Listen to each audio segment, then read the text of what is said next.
there are three ingredients to success among certain groups, cultural groups in American society, which is insecurity, a superiority complex, and a basic ability to defer gratification. And so this touches on any number of different themes about culture and people, and some would say race, others would say not. So I'm going to start with a very easy question. Why does culture matter? So why don't we start, who wants to take it first?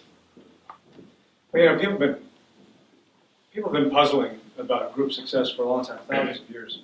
Even the ancient Greeks had their own theories, basically environmental. And that is, they thought that if you were raised under a certain sun, that pretty much governed what kind of person you'd end up being. And they actually had theories of group success based on that kind of account. And those kind of environmentalist theories actually persisted for thousands of years. But, like stepping way back to a huge level of abstraction, there's basically three ways to try to understand this puzzling phenomenon of group differential success. And people have been noticing this for a long time. Max Weber is actually the first one to systematically write about this phenomenon in his famous book, Protestant Ethic, which is all about why Protestants are doing better than Catholics in America, in Europe, all over the world, as Weber saw it, and he gave a cultural explanation. But there's three basic possible explanations. There's nature, structure, and nurture. And nature, we would say biology, genetics. And a lot of people think that's really what's going on. Well, we don't think that, but that would be one account. By the way, a cultural explanation of group success doesn't necessarily displace these other. It might just add to them. But so there's nature, structure. By that I mean institutions, how society is structured. And that's really what explains everything. And there are many people who believe that oh no, the whole reason why some groups do better than others in the United States, or some groups outperform the rest of the country, it's all about institutions, bias, discrimination, and other structural factors. Class could be one, inheritance. The third, nurture, is really, that's where we feel culture comes in. And we use culture in a kind of funny way in our book, if you read our book. Not that everybody here would have done that, but we use culture in a much more expansive way. It wouldn't necessarily fit with the experts' definitions of that, sociologists, anthropologists. We include a kind of psychology of upbringing in our kind of culture. And to those three explanations, you also have to include a fourth for our purposes, which is immigrant selectivity, which is what a lot of people also think that can account for some of these phenomena. I don't want to talk anymore, but we could show you that these other explanations cannot satisfactorily explain the phenomenon we're looking at. And I'm going to stop now, but it's like, we're just blinding ourselves if we think that culture has nothing to do with it. I mean, it's just a fact that by the age of 3 or 4 or 5, sometimes 12 or 13, some kids in the United States have huge advantages because of the way they're raised, because of the cultural communities in which they're raised. We've noticed for a long time there's such a thing as an economic playing field that's not level. We all know about that. Our book is about the cultural playing field. And our book is about leveling the cultural playing field, really. I mean, I think that's one way of looking at it.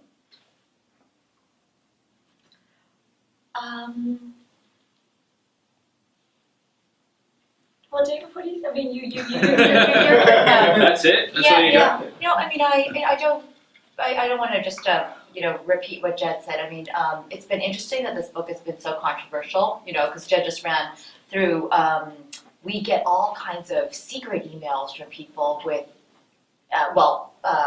way more controversial stuff. And so I mean, it's interesting. I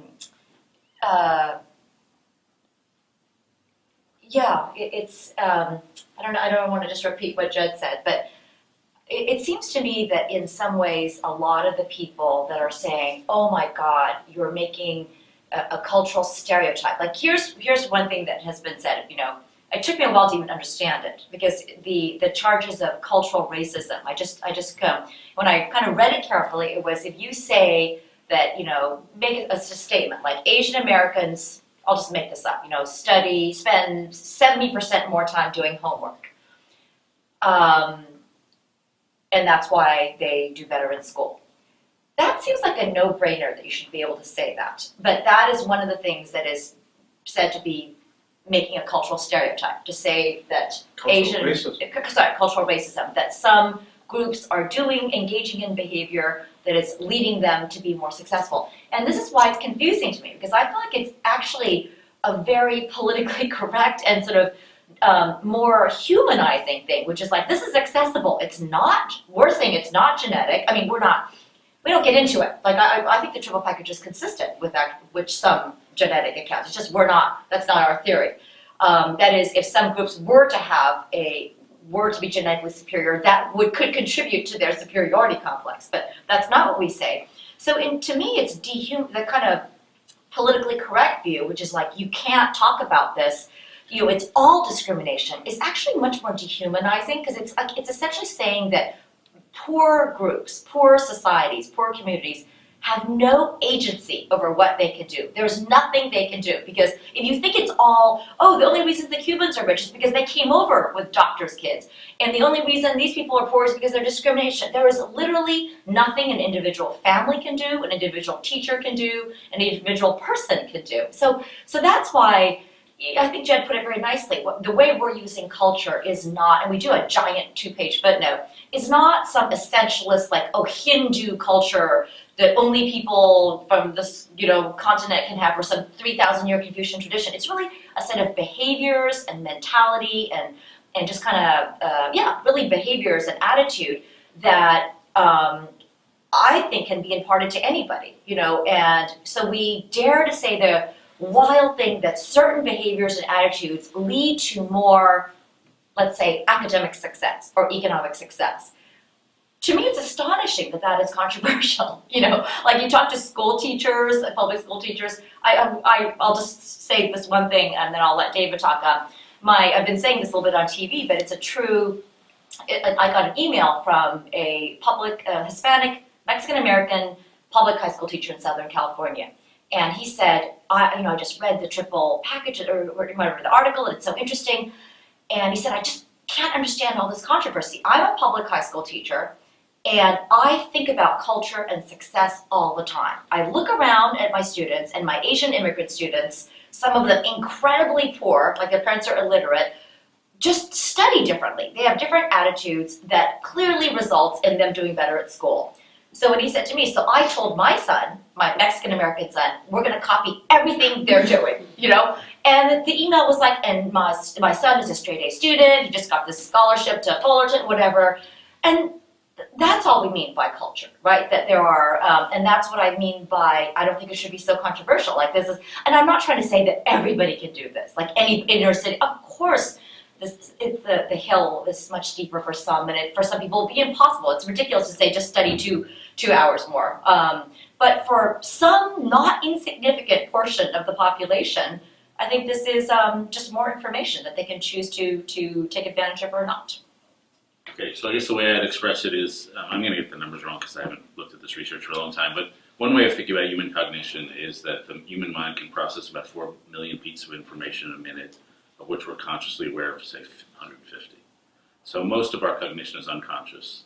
And this has everything to do with the way the eye moves, the way the eye perceives a scene, the way we emotionally respond to something, who we're attracted to, how we attach, how we're motivated. I mean, a zillion things are going on unconsciously at every second, which are structured below the level of awareness. And all of these things that have been structured below the level of awareness are structured through history, through time. And the stuff that got structured millions or hundreds of thousands of years ago, which is baked into our epigenetics, we call evolution. The stuff that was structured thousands of years ago, we call religion. The stuff that was structured hundreds of years ago, we call culture or history. The stuff that was structured decades ago, we call family. The stuff that was structured in the last few years, we call education. We have different names for all these things that have happened historically to structure the way we frame our thinking of the world. And so it's all gone into us and goes through us and how we perceive and talk and the language we use in a zillion different ways. And so to me, it's obvious that all these things are involved. And anybody who's Jewish, frankly, looks in their own lives and sees how certain historic Jewish patterns have created this, overrepresentation in various spheres. And to me, it's obviously, and there's no regularity. It's going to be culture's going to be dominant one moment, less dominant in another moment. If I come with a strong egalitarian culture, but somebody offers me $1 billion, well, I'm going to take the $1 billion. So then it's not culture. So it's highly fluid. And the way, unfortunately, this fluid series of influences, which are all part of a single river eventually, when we talk about it in the American ideological context, the debate has been distorted by Marxism. So to me, Marxism came in and said, we have an economic explanation for why people are behaving. If you were saying it's culture or family structure that made you on the right, it's obviously the interplay between these two things. But somehow it got divided. If you were talking about culture, that meant you were against economic responses. And I saw it happen when Sam Huntington had a book a couple of years ago. What was it called? Cultures Matter. Culture Matters. Yeah, Culture Matters. And I've seen it happen to your book. I've seen it happen to book after book, that if you mention culture, it's taken as an assault on something it's not really an assault on. And to me, the resolution is found in this favorite saying of mine from Daniel Patrick Moynihan, which is the central conservative truth is that culture matters most, and the central liberal truth is that government can change culture. It seems to me both these things are true. And so that's the way I look at it. I want to ask a little bit about how American society can actually sustain a triple package culture if traditional institutions, which are often the vector for the triple package, church, synagogue, cultural norms, through different kinds of communities, those seem to be falling apart across the country. Synagogue attendance is down, church attendance is down, belief in God is down. How do you transmit these values in a time of increasing individuality, in a time when it seems increasingly that millennials and those younger are wedded to an idea of life as more of a journey and an individual kind of pursuit and not structured toward any kind of rules or history or culture? So the book is actually a pretty complicated book, our particular thesis.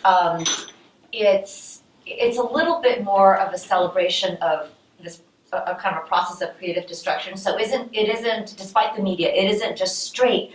These groups that have this are awesome, and to the extent that their kids start to lose it, that's all bad. I mean, there's a little bit of that, right? But it's so let me call the first generation. In the case of Mormons, it's not an immigrant group, but like the group that feels these things most intensely. In immigrant groups, it's often the immigrant. So in my case, like the Chinese, my parents, these immigrants from China, they are like so triple pack, my parents, it's not, again, I think with this crowd, I don't need to do all the the caveats. Obviously, I'm not talking about every single Chinese person, tons of exceptions, whatever. But so my parents, when they were raising me, it was, okay, so just a quick story. When I was in 4th grade, there was this kid who was running around making fun of me. I had a Chinese accent when I was growing up, which I got rid of. But making slanty eyes, whatever, and he was just kind of bullying me, and I came home and I told my mom about this. And my mom was, I'll never forget this, she was mad at me, okay? So what she said was, she's like, why would you care about this person? Like, why were you even thinking about this, right? And then she went on, like, we come from like the oldest, greatest, most magnificent civilization, whatever. And if this person, like, why would you even waste your time thinking, And so the reason I'm bringing this up is in her statement, we come from the greatest, oldest, most smartest, best people. There is, of course, an ethnocentrism, and there's something that we rightfully in America are uncomfortable with, and that's why I was saying it's not a pure celebration, right? So that first generation. And you know why my mother and these people have it, because they're outsiders here. So it's like the shield. Like, they may be making fun of me, they may think my accent is funny, but this is where I come from. So my mother giving that to me actually just gave me a kind of armor, right? So I go out into the world, and it doesn't always work, but whatever, I look a little funny, I'm still an immigrant's kid. That is like this ethnic armor. And Helene Cooper, Liberian American, right, uses almost the exact same language when she's talking about how she's facing race discrimination, like she had come from I think it's the Congo people in Liberia. Again, reflects this whole hierarchy and lots of ethnocentrism that is not all good from the old country. But coming to America in the face of racism, this proud identity of we are the best people serves this armor. So, and then you couple that with, so Jordan, the reason I'm going into this is I think America's strength actually is this generational, it could be decline, but interdynamic. So the first generation comes like that, and they're like, then their children, the second generation, were taught about equality, which is great. That's America's greatest value, right? So they resist, so they don't like, the superiority complex is already a little bit diluted. They may not even know what China looks like. It's just like rings a little more false, right? Insecurity starts to go down the more you get assimilated, so this is like the classic generational decline, but that's not all bad for a couple of reasons. One thing that we say about the triple package is when you have this dynamic of the superiority complex with this insecurity, we're outsiders, we have to show everybody, we're not respected enough. It does produce drive and what we say is success, but it also can, was true of the Jews early on, it's true of the first generation Chinese, it's true of almost any immigrant group that first gets here. Those parents tend to have very narrow views of success, right? Because first they're afraid that they can't survive, and secondly, they want to gain the respect of all their friends in the community. So it's pretty funny, right? How the Chinese, I often used to say the Chinese are 3 generations behind the Jews. If you look at these early accounts in the Lower East Side, Alfred Kazan's story, it's like everybody you have to be a doctor or a lawyer, you have to get straight, and you could only play the piano or the violin. I promise that hasn't changed. No, I think it has changed for Jews. Yes, Like, yes. I know, multiple. But I think it's a good thing when then the next generation rebels against that. Like, why only the piano or the violin? Why do I have to be a doctor? Why, so you have a little bit more comfort. And so I think America actually, it's not such a simple story. A little bit of the decline, less, also has like this kind of creative, positive stuff. So I didn't answer it directly, but that was just the first thing that came. I guess I would say, well, think about American culture. Alexis de Tocqueville came here in the 1830s and described a certain American culture. Most of us had no ancestors here then. And yet we still read de Tocqueville because the American culture he describes in the 1830s is still basically our culture. And it rings true to us time and time again. So that shows the long historical continuity of cultures. Now, of course, cultures can change and do change. There's a guy named Lawrence Harrison who describes how sometimes they can change after a shock. You get a new education system, a new parental style. But nonetheless, I'd say there are just long historical continuities, even with falling synagogue attendance or whatever. So say the case of Jewish continuity. I would explain the Jewish focus on achievement, and believe me, there's downsides, to long historical forces. One, a belief in a law-giving God. This is centuries, thousands of years old, this belief. A belief that an essential justice to history, if you work hard, you get rewards. Third, that you can control your own destiny. These are not universal things, but they happen to have been baked into the Torah. I would say, finally, the lack of ability to own property probably plays a role. This is me totally amateuring it. So. Fourth, there's a theory that Jews tended to live in what they call verges, spots where civilizations met, and that created an extra creativity. And then we have the immigrant thing going. And so, I don't know, I got your galleys like 3 months before publication, and it rang totally true to my personal experience. I described it to numerous friends over dinner parties. It rang true to everybody's experience. I'd say it rings true to everybody's experience, the factors you guys talk about. But then it gets into the political maw. But you can have change. Jews can change. They can go to synagogue, not go to synagogue. But certain cultural things are so deeply baked into child-rearing attitudes that I think they linger for centuries and centuries. I don't know what you guys think of this example, but I did some research on this, or reported some research on this, and I mentioned eye movements.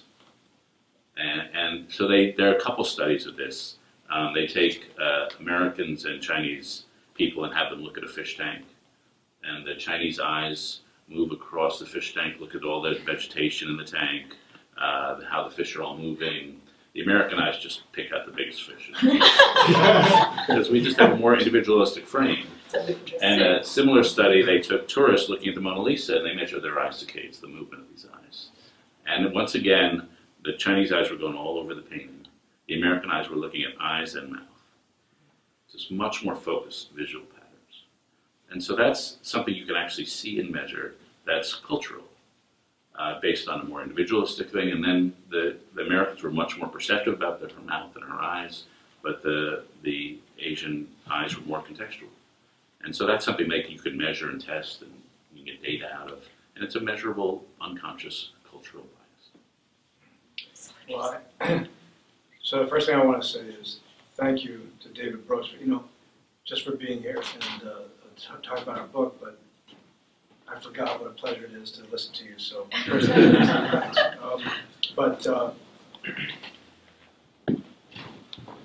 So kind of generalizing on the question you asked and what Amy was saying, it's a little bit inside baseball, like if you haven't read our book, I don't know if what I'm about to say is going to make any sense, but so what we describe as the triple package is definitely at odds with central tenets of contemporary American progressive thinking.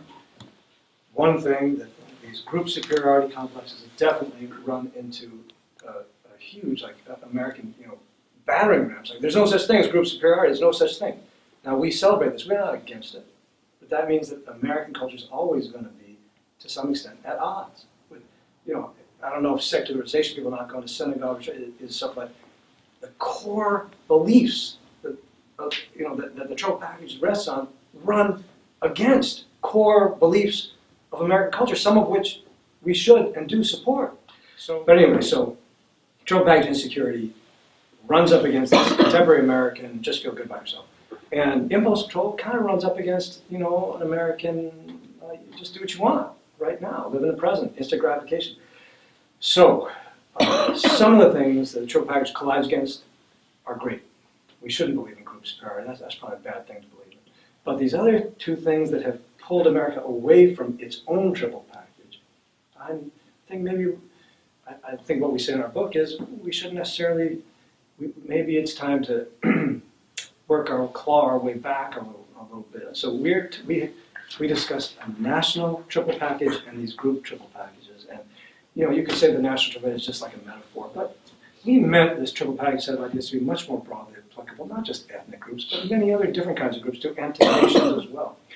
We have a chapter in which we say that America had these triple package values in spades at the time of its founding. I mean, America always had a huge superiority complex. It had this big chip on its shoulder and this Tocquevillian insecurity of individual success and failure from the get-go, and also from the Puritan inheritance. This is the several hundred-year cultural history. It had a lot of impulse control.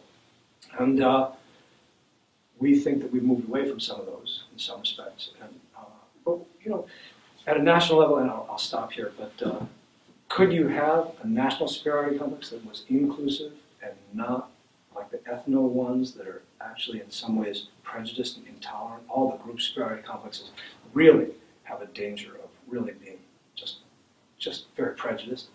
We think at a national level you can. It's an advantage in a national superiority complex.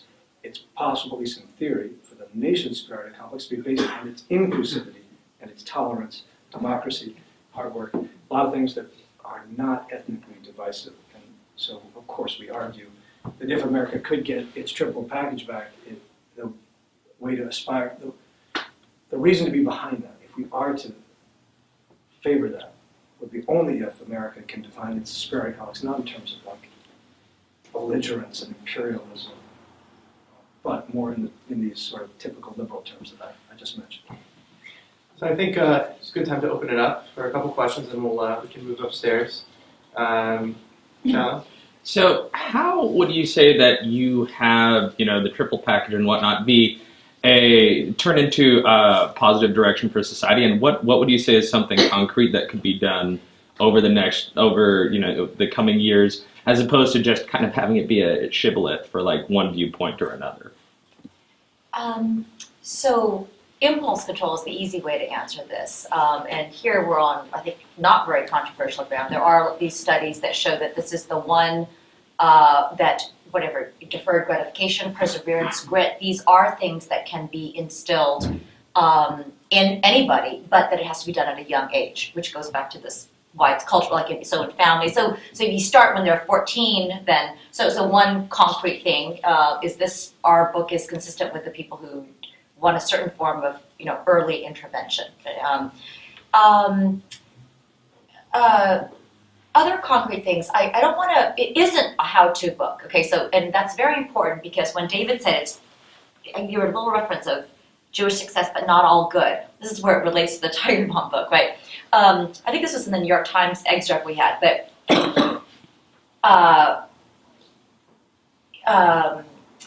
one thing that I find very interesting is there's the insecurity that some people feel vis-a-vis society, right? So I'm a Mormon. People don't quite, they say we're not Christian, right? Oh, no, I thought you were doing, okay. Okay, yeah. Oh, yeah. Oh, you are? I don't know what anybody's talking about at this point. Okay. We're just going to have a conversation that consists of yeah and no. Okay. How did you know? Yeah, or almost any immigrant, or when Jed said we meant it to be more flexible, believe it or not, a lot of my students, we were almost going to include a section on how the book applies to gays, specifically, and I'll talk about that later. But so there's insecurity vis-a-vis the rest of society. But there's another form of insecurity that I think is quite provocative, and this is an insecurity created within the family. And this is basically, talk about anathema, this is basically parents conveying to their children the idea that you're not good enough yet. Georgiana's looking at her mom. no, but so what's interesting is embedded in the concept of high expectations is both the superiority complex and insecurity, because it has when you have very high expectations for your child, you're conveying to them, I know you can be the best, right? That's the superiority part. It's not like but it's also, but you're not close yet, you're not there yet, So we run through, in the Asian case that I know best, these are lots of studies, like we run through all these studies about how, so this is so anathema to popular Western thinking, the idea of parents making their children feel not good enough yet. And there's a pathology, so we have a whole chapter exploring the negatives of this. Amy Tan basically said she just wanted to die all the time, that she just hated her mother made her feel, it was really, really bad. But so high expectations means, the joke, why just an A, not an A+? Okay, you're not good enough yet. And then in these Asian studies, it's also interesting, they show that East Asian families, immigrants, are much more likely to make comparisons with everyone else's super successful kids. That is, your cousin just got into Harvard, and Joan's friend just got into, is a valedictorian, which is also kind of a no-no when the parent. So this is like, look, everybody else is doing better. And then in the East Asian context, there's the family honor thing, which is, if you don't do well at school, you're going to let down the whole family. So I'm going into this, so I feel like there must be some, when you ask like, what is there to be done, there's the extreme of like, you're never good enough, which I don't think any of us would want to make our children affirmatively feel that way. And we talk about the anxiety and the depression, and a lot of the anger directed at the Tiger Mom book was from people who were raised in these households and just didn't feel that their parents loved them, that it was all about success, success, success. Now, it's not always like that, But at the other extreme of, I think where America's gone to is, it used to be okay to say, son, I'm disappointed in you. Or there's like Abe Lincoln's letter from, so I think we've moved to the other extreme of you're not good enough, which is you're amazing. You don't have to worry about anything. You're perfect just the way you are. And I think that's a bit of it's a false message to give to our children in this day and age, where it is not true. They're going to come out, and it's hard to get jobs. It is not true. It's a tough world out there. And if you just say, just pursue your dreams, just do whatever, it's all going to be, you're good. At some point, it's going to hit them. So anyway, so I talked about impulse control, concrete things to do. I think on this insecurity point, it's not as easy a how-to. It's not like, hey, everybody just make your kids feel insecure. I don't think so. But can we not have higher expectations? Can we not, is there something in between the extreme of you're never good enough, and you don't have to impress anyone. You don't have to show anyone. This is the idea of proving yourself. I think it's a very American idea. Like there are lots of the idea, like you need to prove yourself. I always thought that sounded good. Like prove yourself to your country, to your classmates, to your parents. But that's like got a whole negative connotation in the parenting idea now. You're saying that they have to prove themselves, like they're not good enough already. Nothing's good enough for you. It's like such a slippery slope. All right. Let's get one more question, and I think we'll move upstairs. Yeah, Josh. So, sort of maybe piggybacking on that question, I would think that your thesis doesn't run up against an insecurity problem in American society. It runs up against especially amongst, I would suspect, sort of inner city communities, a lack of a superiority complex. That there are so many, Professor Rubenfeld was talking about, structural or systemic barriers to success, that I'm curious how sort of the triple package qualities can stack up, how they can outweigh the balance against those structural inequities. And you mentioned I remember you mentioned just now that your parents and many immigrant communities are incredibly poor.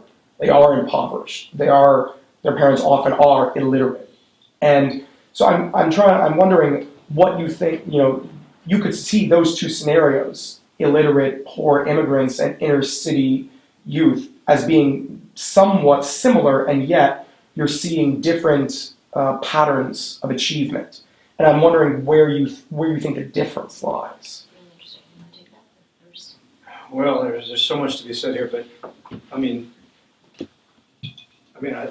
point is, the fundamental causes of poverty in America's inner cities and elsewhere, like Appalachia, where we're talking about communities where poverty is most entrenched, are structural. They're not cultural. They're Or the original causes. hundreds of years of slavery, exclusion, bias, and the erosion of the whole, economic sector, manufacturing jobs, other jobs. So we all know that. And this gets back to what David was saying earlier. These things, let's not get caught in a false dichotomy. We know that these are hugely important, and if we don't correct some of these things, there will be no chance.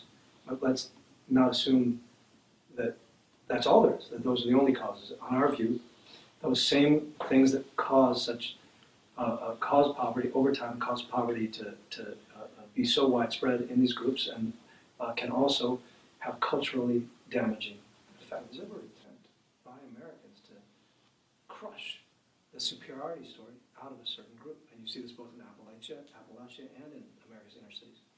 And on our view, these culturally damaging effects further entrench poverty.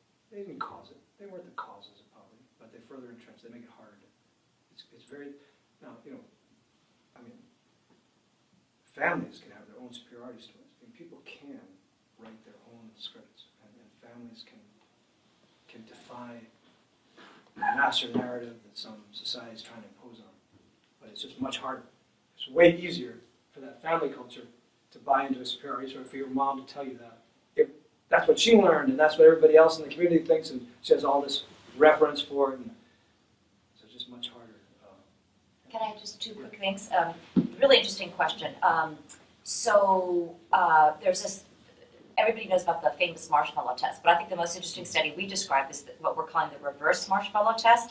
So the marshmallow test was the Stanford test where you ask the kid, do you want the one marshmallow now, or if you wait 15 minutes, you get two. And it turns out that all the kids that had the deferred gratification who waited for two, if you track them 30 years later, were wildly more successful in every dimension, like health, marriage, money, education, everything. So they recently ran this test again with a twist. This is at Rochester a couple of years ago. They first took half the kids and they lied to them. Okay, so they said, like, if you do some stuff, we're going to give you these cool art supplies. And then they just didn't follow through. They broke the promise. And then they ran the marshmallow test. They're like, okay, do you want one marshmallow now, or do you want to wait 15 for two? Every single person who had been lied to grabbed the first marshmallow, right? And that makes total sense. And the point of this is if you don't trust your institutions, like if you feel like, no, it's rational to grab the first thing. So going back to your comparison, it is interesting that a lot of the immigrants who come, maybe because they come from so much more terrible countries, right? You come from places with much more corruption, much more poverty, even if you come here and you know the playing field is not that even, maybe you get discrimination, whatever, but you just so much more believe in the system. This is the feature of immigrants. They believe that hard work will translate. And I think one thing, going back to, I've talked to some educators, is it's really hard. If you're talking about inner city kids, this one kid was saying, like, why, one of my students, for Kennedy, did this education long thing in public schools, and she was trying to talk about the value of education and working hard, and one girl said, I don't know what you're saying. My mother, killed herself, worked 2 jobs to put herself through high school, and she's still on welfare. Like, why should I work hard now? It doesn't translate. Like, for them, the economic and educational institutions haven't, so then it's going to be hard to have the impulse control and all this stuff. David, any final thoughts before? Well, just on poverty, obviously the decline of unskilled labor is a gigantic contributor to what we call urban poverty today. But I do think there are some semi-independent, and obviously it's the interplay between that and culture which contribute to poverty today. I do think there are some independent, strictly cultural variables at play. One is the social trust issue. If you ask people, can you trust most people around you? People with college degrees, high degrees of social trust. People without low degrees. And that has concrete effects. Edward Banfield did famous studies of why the Southern Italians much poorer than Northern Italians. And it was because Southern Italians had tremendous trust within the family, very low trust outside of the family. And therefore their companies would grow until they employed all their family members. They just wouldn't employ anybody else if they didn't trust them. And so social trust is a huge cultural shift, though it probably has an influence. Second, I would say the shift in attitudes, and there's been a ton of work on this, between what they call a keystone marriage and a capstone marriage. And people have certain life scripts in their heads. In what order do you do things? You graduate from high school, you get married, you have kids, or you graduate from high school, you get married, you get a job, you have kids. That's one life script. There's another life script which is more common today. You graduate from high school, maybe, you get a job, you have kids, and then when you can afford the nice wedding, then you get married. So the wedding is a capstone, not a keystone. And I fundamentally, this is my opinion, I'm a journalist, I think that's a screwed up life script. I think you're much better off getting married first to have some mutual support. And so that's one thing. Then how we raise kids, I highly recommend this book by a woman named Columnist, who basically spent, 19 years, basically her whole career, sitting in people's living rooms or in the back seats of the car, observing parenting styles. And she says there's not a continuum of parenting styles in this country. There's a dichotomy and a polarization. That some people are raised, and this is the style probably most of us are raised in, God knows your kids, and it's called concerted cultivation. And that's, where we have little charts on the weekend driving schedules as we're driving them here and there. And these kids are raised to, it's a much more high-pressure style of childhood, but it sort of pays off in the long term. Then there's another childhood which she says is generally among the working class, and she doesn't break it down she just does it by income groups, not by culture or ethnic group. But it's, life is hard, enjoy your childhood. And she says the childhoods of the working class is a much happier childhood, a much more relaxed childhood, and much more refreshing childhood than the kids who are being driven around from mobile practice SAT prep. But so at 18, the kids who are, or say at 16 or 12, the kids in the working class are just happier, they're more spontaneous, they're more fun to be around. By 25, it shifts. And the kids who have had the high pressure childhood just have been prepared for our system. And so that's the one final thing I'd say is cultures are not arbitrary. They are answers to problems faced by that group of people at a time. And so we've had cultures which were faced with the problem of working on a farm, and we developed a culture for dealing with those problems. We had a culture, just to go to the self-esteem point, we had a culture faced with working on really hard conditions without a social safety net. And we created a culture, you better not fuck up. And it was a much harsher parenting culture. But then along comes the 1960s and 1970s, and our culture had a different problem. The problem was we had large numbers of people, minorities, women, and others, who had been taught to think too lowly of themselves. So we shifted our culture to solve that problem, and we built up a self-esteem movement So people who've been taught to think too lowly of themselves thought adequately of themselves. And now I'd say we've gone a little overboard on self-esteem stuff. But cultures aren't arbitrary. They're solutions to problems. And sometimes the problem shifts. It takes a little while for culture to catch up. Speaking of shifts, we'll continue the conversation upstairs. For all of you who didn't get to ask, don't worry, we'll get everything in. So thank you so much for the question.